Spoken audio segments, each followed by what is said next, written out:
What gives Silicon Valley its golden aura in the tech startup world? Is it purely a geographical advantage, or a winning cocktail of talent, resources, innovation, and investment? What's the appeal, Song? Great questions, Tamia. It certainly isn't just about geography. We're talking about a place where world-class tech companies originated, which has fostered a unique environment of entrepreneurial success. It's the epicenter of technological innovation, attracting people from all around the globe. That's a fitting description. Silicon Valley, being the nerve center of global technology innovation, has been a magnet for the best minds in the industry. The inherent culture of innovation and the chance to rub shoulders with some of the brightest minds in the industry make it a fertile ground for startups. I think so, but it's important to note that the Valley is constantly evolving, responding to the market needs and technological advances. Startups have the ability to grow, pivot, and innovate in a supportive atmosphere that encourages risk-taking and disruption. It's a very dynamic, fluid place. I agree, Song. The words fail fast came to be synonymous with the Silicon Valley startup scene. It isn't about failure, though. It's about learning rapidly and iterating constantly. That kind of mindset, coupled with the abundant resources, is what stands them apart. It's like no other place. Silicon Valley's unique culture. It's like a beating heart of ingenuity. I view it as driven by the sense of audacity mixed with the excitement of technology. How would you gauge that, Song? Totally, Tamia. The culture of Silicon Valley is unique, and it goes beyond just a large concentration of tech-savvy people and companies. It's a culture that glorifies solving big problems and turning ideas into realities. A big piece of that culture seems to be the push for continuous innovation and improvement. With the fail-fast mindset, it encourages startups to experiment often, regularly innovate, and if it doesn't work, iterate or pivot quickly. There's immense value in that approach. It's fundamental to tech innovation, isn't it? Absolutely, Tamia. This principle is what facilitates technical innovation. It's not so much about failing, but learning from it, and quickly. But often I ponder if such a culture puts undue stress or pressures on entrepreneurs. Thoughts? Interesting point, Song. It's fair to say that the fail-fast culture does bring a certain extent of stress, mainly because entrepreneurs are consistently pushed to iterate, innovate, and deliver results quickly. Yet, we can't ignore that this very principle powers the continuous innovation happening in the Valley. Now, an interesting question stems from this consideration of the Valley's culture. Think about it, Tamia. Does the geographical location equate to a founder's success? A potent question indeed, Song. And I'd say it definitely gives an edge. But the larger question is, can a startup in Detroit, for example, where I am from, not replicate or exceed the success of a startup in Silicon Valley? So your argument is that the success isn't guaranteed, but rather facilitated by the environment and opportunities that a place like Silicon Valley presents? Exactly. It's about leveraging the right resources, whether it's in Silicon Valley or elsewhere. I'm curious, Song, do you think any other tech hub has practices that set it apart? Although I haven't had the chance to delve into the nitty-gritties of, say, Bangalore or Tel Aviv's tech scenes, I can't deny that certain facets make Silicon Valley a standout. For instance, the sheer scale and density of tech talent is unique. Am I wrong? No argument there, Song. The saturation of talent is enriching. More so because there's a hyper-availability of diverse skill sets. And it isn't just the people, Tamia. Another facet is the prolific venture capital ecosystem, isn't it? Yes, the capital availability is unparalleled, both in terms of volume and versatility. Not to overlook the caliber of mentors and guides. I think those are the real pluses. And perhaps it's this confluence of the right people, resources, and practices that make Silicon Valley an exceptional hub. Let's talk about the infrastructural benefits in Silicon Valley. The well-equipped tech setups and workspaces are quite revolutionary, aren't they, Song? Absolutely. These spaces are designed to inspire innovation and facilitate problem-solving. For instance, places like the Googleplex, Apple's spaceship-style campus. They are not just fancy exteriors. These have everything from server farms, testing labs, to collaborative spaces. True. The workspaces themselves serve as incubators for cutting-edge technologies. And as we discussed earlier, it is the perfect blend of the quantity and quality of technical talent available in the region. But is it that the reverence for hardware and software also ties into infrastructure, Song? Spot on, Tamia. Silicon Valley's capacity for creating world-class hardware and software is facilitated by the availability of top-tier tech amenities and resources. This synergy of digital and physical infrastructure lays the foundation for a culture that encourages continual reinvention and innovation. Absolutely. Shifting gears slightly, Song, what if we talk about resources beyond just the physical structures? What about the depth of skilled resources in Silicon Valley? That's another forte of Silicon Valley. It brings together people with varied technological aptitudes from all over the globe, creating a melting pot of ideas and skills. It's not just programmers or engineers, but also data scientists, product managers, UX/UI professionals, cybersecurity experts. The list is endless. They all form an integral part of the innovative work done here. And these resources are not just competent, but are often at the cutting edge of their fields. This must impact the uptake and application of new technologies, right? Yes, the competitive environment coupled with the availability of such skilled resources ensures that Silicon Valley is usually at the footwear of technological advancement. So the time lag between idea and implementation, something that might be an issue elsewhere, is considerably shortened here. Beyond infrastructure, we have an inspirational arsenal of intellectual resources, right, Song? Precisely. Now, if we think about it, the educational institutions, especially the universities, play a significant role here. Stanford and UC Berkeley, to name just a couple. Large parts of their curriculums are designed to foster startup culture, aren't they? Yes. To put it into perspective, Stanford's StartX program, for instance, it's a nonprofit startup accelerator that provides resources and mentorship for entrepreneurs. From networking events to investment opportunities, StartX supports startups in various stages of their development. We've seen incredible companies come out of these programs. That's insightful, Song. Can you share any specific case studies of companies that originated from these university programs? Sure.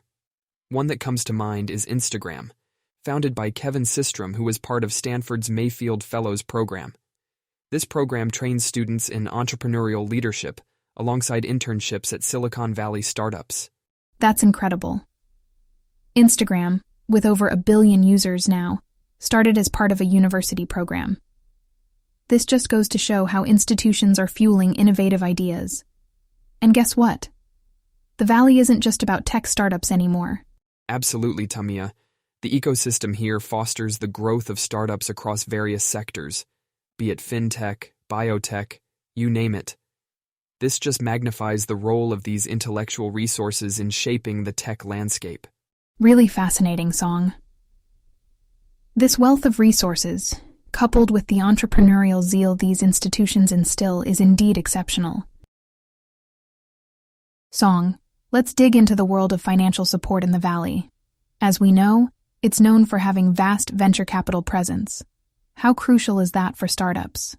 Absolutely, Tamia. Venture capital firms are the lifeblood for many startups in the Valley. The funding they provide enables young companies to take their innovative ideas off the ground, pay for resources, and sometimes even scale their businesses globally. I see. So, they really set the ball rolling for these startups. What about potential entrepreneurs who might find it challenging to secure such funding? That's a valid concern. Sometimes the initial funding or seed capital could come from the founders themselves or from their circle, the so-called friends and family round. But there's more. Silicon Valley is also home to various early-stage support systems, like incubators and accelerators. These programs not only provide seed funding for promising startups, but also access to mentorship, networking opportunities, and even office spaces. Wow, that sounds like an ideal nurturing environment. All this mentioned, it's no wonder Silicon Valley has been the breeding ground for numerous successful startups we see today. Song, could you share an example of a startup that benefited from these support structures? Definitely, Tamia. One example is Airbnb. Back in 2009, Airbnb reported almost no traction and significant debt. The founders made the bold decision to join Y Combinator, an accelerator in the Valley. With the right mentorship and a revamped business model, it soon caught the eye of top venture capitalists and raised its seed funding. The rest is history. Interesting. Airbnb's success story is such an inspiration. So it's evident how crucial the financial support structure within Silicon Valley is for the prosperity and growth of startups. Okay, so Song, let's face it. Not every startup in the Valley is going to grab the eyeballs of venture capitalists or get into an accelerator program initially. With your technical prowess, I'm sure you've got a handle on this. What happens then? How does bootstrapping fit into the picture? Bootstrapping is a real, yet demanding survival strategy for startups, Tamia. Founders muster their own resources to fund the company. They might cut salaries, work out of a garage. It's all about making each penny count. However, imagine the potential return on investment if the startup makes it. That's a tall order, Song. But as an outsider looking in, the high cost of living in Silicon Valley seems like a major hurdle, especially for bootstrapped startups. How does one square that circle? You've hit the nail on the head, Tamia. High costs are indeed a challenge. Office rentals, salaries, even everyday living expenses can add up quickly. However, the presence of a robust ecosystem, access to strategic partnerships, potential clients, and the tangible chance to make a global impact may compensate for these high expenses. Ultimately, it's a calculated risk. Well, it's clear that bootstrapping is a test of resilience and resourcefulness. So, any closing thoughts on this, Song? Sure, Tamia. Firstly, there's no one-size-fits-all answer when it comes to startup funding. Bootstrapping can be nerve-wracking, but it can also provide founders with complete control over their startup's direction. Silicon Valley, despite its high costs, presents potential high returns, making bootstrapping a worthy consideration. In my opinion, entrepreneurs should choose the path that aligns best with their startup's needs and their vision.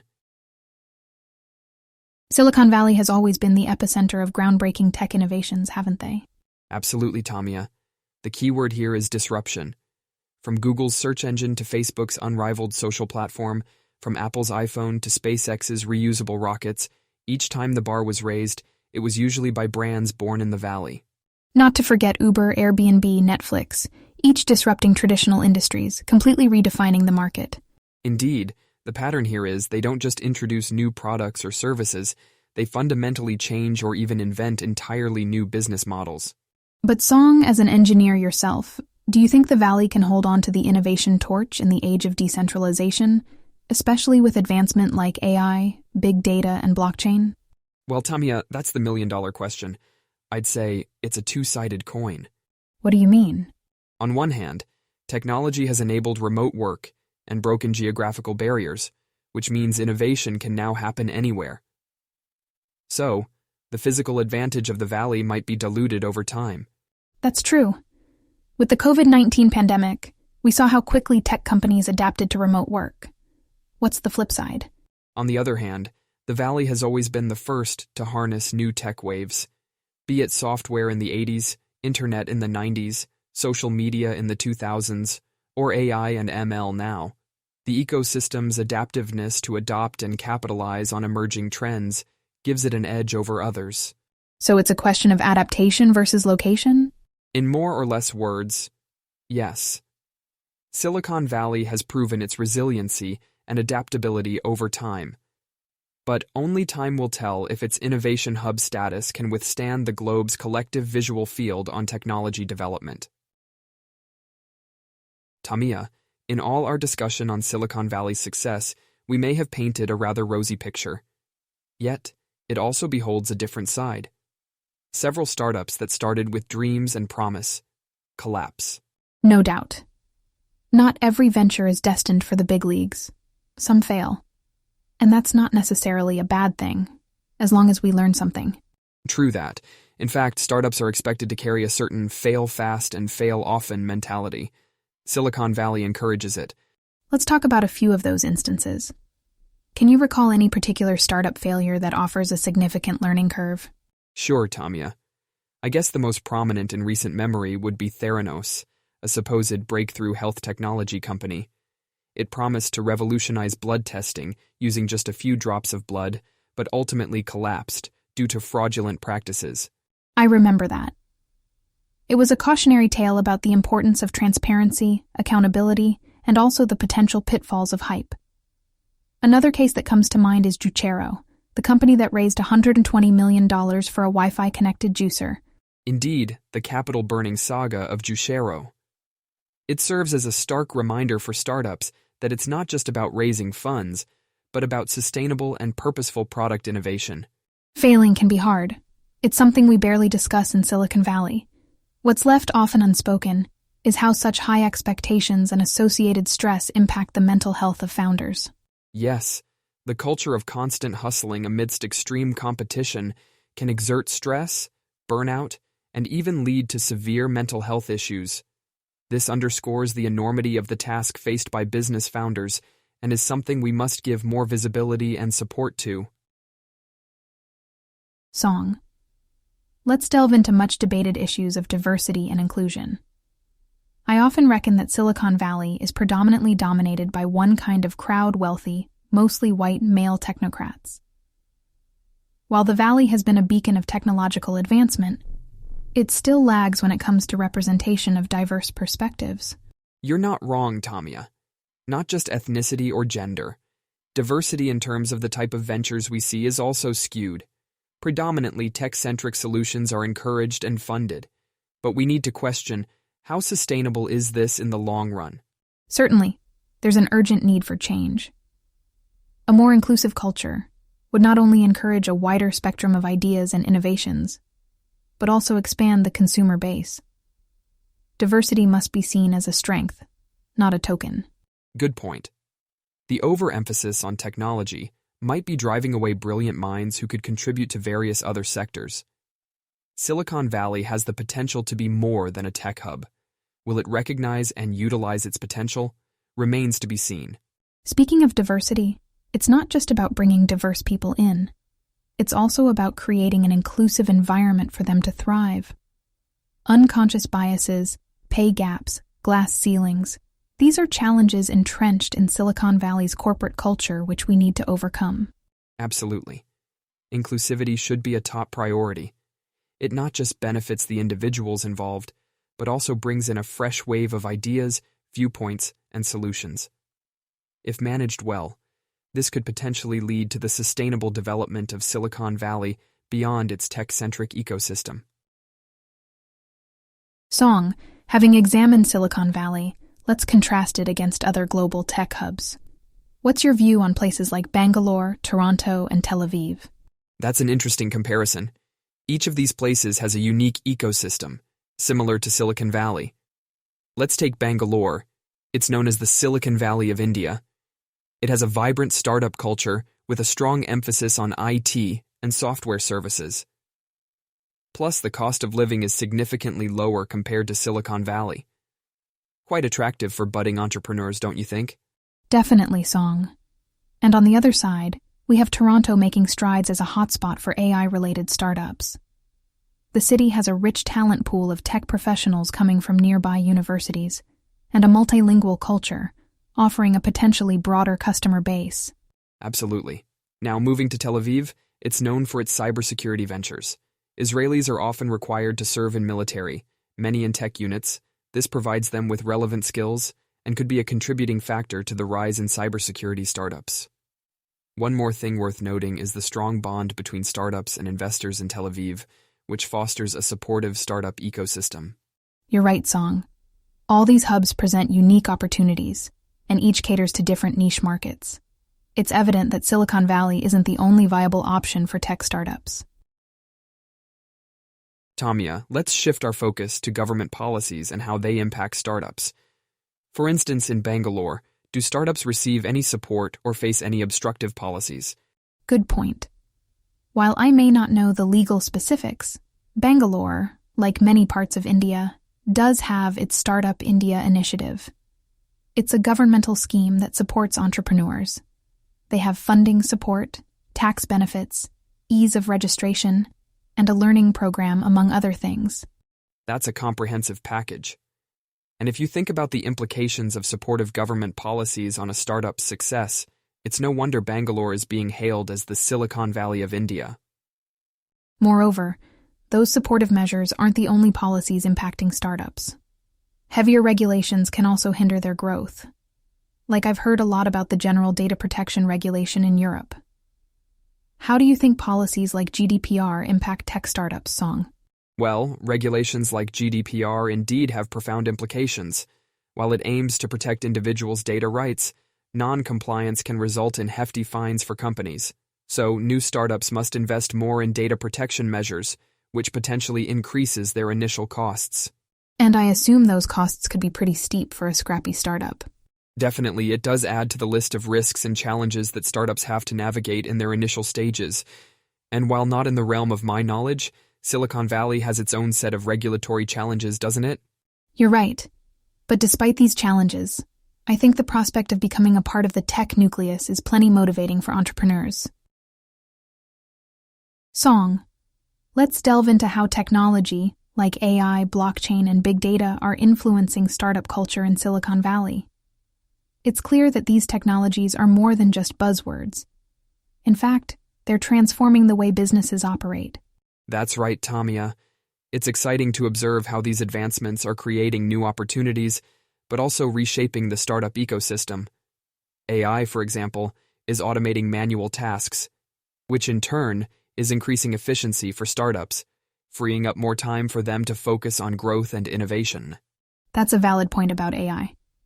But speaking of blockchain, I've heard a lot about it, but I'm not entirely sure how it plays into all this. Great question, Tamia. Blockchain is essentially a transparent and secure system of record. Startups in the Valley are leveraging blockchain to establish trust with their customers, especially in sectors like fintech or supply chain where transparency and security are essential. Fascinating. It's like we're witnessing technology democratize entrepreneurship. So, Song, it's been a while since big data emerged as a game changer for businesses. What's its impact on the starter pack of Silicon Valley? Well, big data is a big part of the Silicon Valley playbook. It helps startups to understand their customers, revolutionize their product strategies, and make smarter decisions.